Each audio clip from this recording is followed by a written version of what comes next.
By now, you've no doubt seen what's happened in Chicago, which is horrible. I wasn't planning on doing a video today. We're actually prepping for The Daily Show that launches here on YouTube January 9th on Monday. Gary Sinise is going to be our first guest, so thanks to him. But felt the need to talk about this, the hate crime, to use a leftist term, that was committed in Chicago. Here's a brief clip or overlay, and we can't use too much of that because YouTube or Twitter will take it down. We wouldn't want any fake news there, mind you. This is one of those things that's really important, so stay with me here. Here was the ensuing media reaction to what really should have been a unifying moment. This is something where everybody should be on board, or at least similarly on board when it comes to their reactions, but this is how the media reacted. We cannot callously go about classifying things as a hate crime. You know, although they are adults, they're 18. Kids make stupid decisions. I shouldn't call them kids, they're legally adults, but they're young adults and they make stupid decisions. I think some of it is just stupidity. You know, people just ranting about something that they think might make a headline. I don't think it's evil. I don't think it's evil. I think these are young people and I think they have bad home training.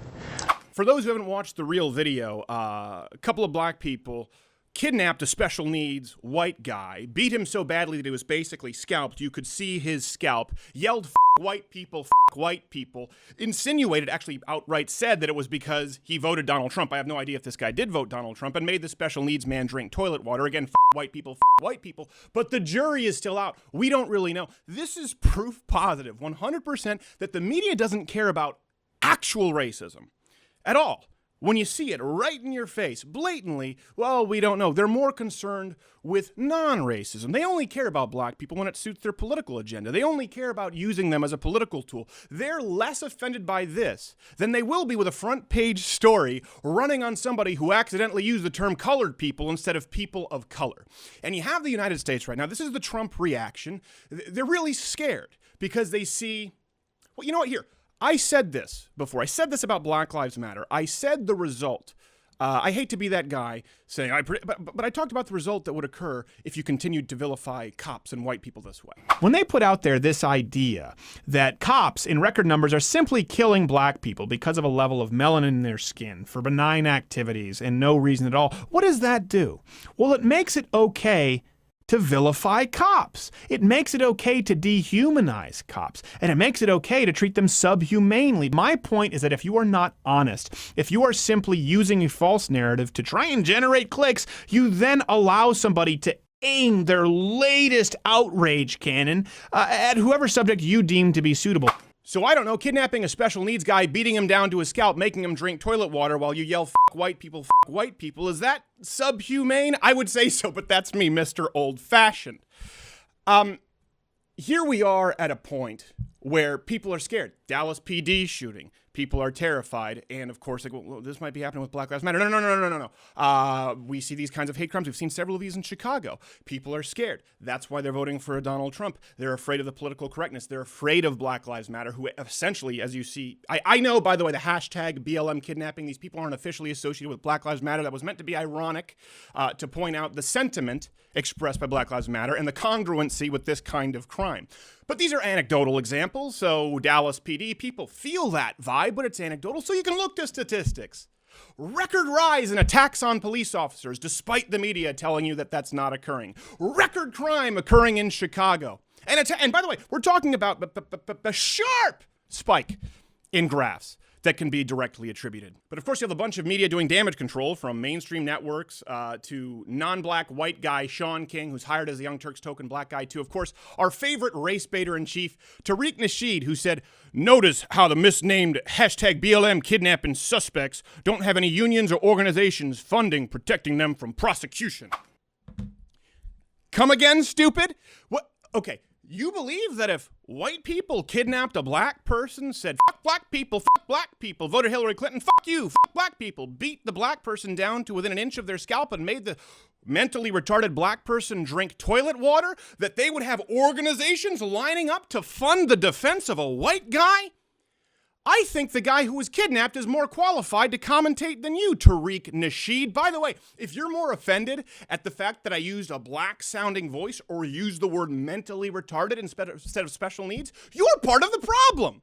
You are exactly part of the problem. Nothing that I said there was hateful. Nothing that I said there was wrong or designed to insult special needs people. I volunteer. My wife does. We work with them. The left has you so concerned.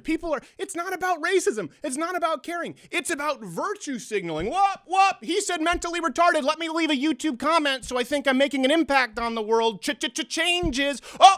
He did a black voice. Let's act like that's racist right now, and let's pretend that we're outraged because we can show everyone how tolerant we are. How about you be more outraged instead of me using the word mentally retarded? That was by design, was a litmus test at the person who was beaten within an inch of their life, scalp, while people yelled out, fuck white people, fuck Donald Trump. Why is that not more outrageous to you? And here's something to that is a silver lining. I hope they find justice for these people. I know you're never supposed to hit a woman, so I would not hit the woman involved, but I hope they put her in an Orange is the New Black sale with someone who has been deprived of love and identifies as a woman. And I hope the reverse is true for the guy, except I hope he's always been a guy. I don't want a woman who identifies as a guy because he might be strong. I want them to be accosted in prison.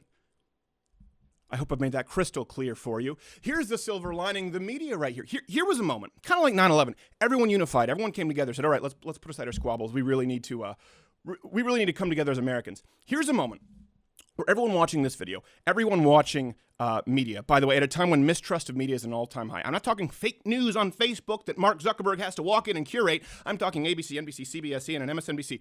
You look at the statistics. People do not trust mainstream media. Here was a moment where people kidnapped a special needs. The only thing that could rally people in a more unifying way would be puppies. Because PETA, they don't get out of their bed for a special needs person. But if a puppy is involved, they're going to be protesting topless. But still, we're getting close. This is a moment where everyone in the United States watches this, sees a white person kidnapped by two black people, a special needs person, beaten, forced to drink toilet water while they yell, fuck white people, fuck white people. And oh my gosh, the reaction is the same. The media had a glowing opportunity here to at least partially redeem themselves by saying, all right, you know what, this is a gimme, okay? This isn't a black guy played knockout game and knock out an old white person. Is it a hate crime? Is it gang affiliation?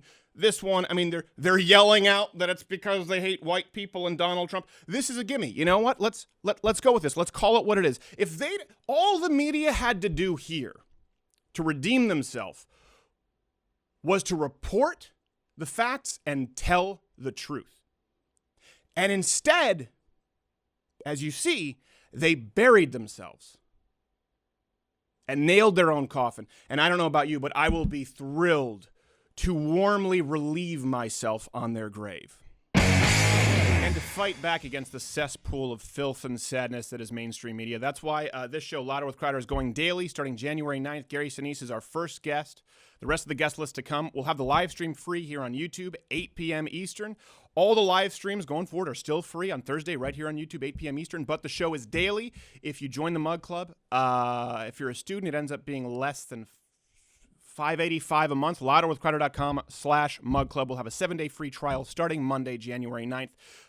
We're incredibly grateful. We appreciate your support, and we're at the point here where we're building out this studio. We're pretty sustainable, but we want to grow and bring in more names, maybe even some people who you've seen and watched and loved on YouTube who could use some help being undergirded to fight back against the mainstream media right now. We already have Mark Levin, Michelle Malkin, Mark Stein, myself, so big names to come. So about $5 a month, you get this awesome, cool mug and access to Louder with Crowder Daily. We also have a contest going on. We'll be giving away 50 free Mug Club memberships. Just send your tweet to @SCrowder or @NotGayJared with the hashtag Crowder Dance Moves. And what you need to do is send in your best Louder with Crowder dance moves to one of our bumps. So at playing in the background, it can be Pogo, it can be Strange Animals. Send in your best dance moves, and 50 people will get a free annual Mug Club membership and this beautiful hand-painted, hand-etched mug. And we'll have one lucky winner, one super winner who will get a free Mug Club membership, an entire merch package, a lock of Not Gay Jared's hair, and a private conference call with us, even though you don't really have to do that. And that winner will be picked on Monday, January 9th by our celebrity judge, Gary Sinise, with the best, most creative dance moves.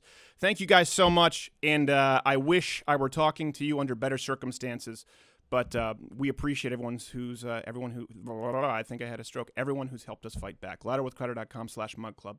See you Monday.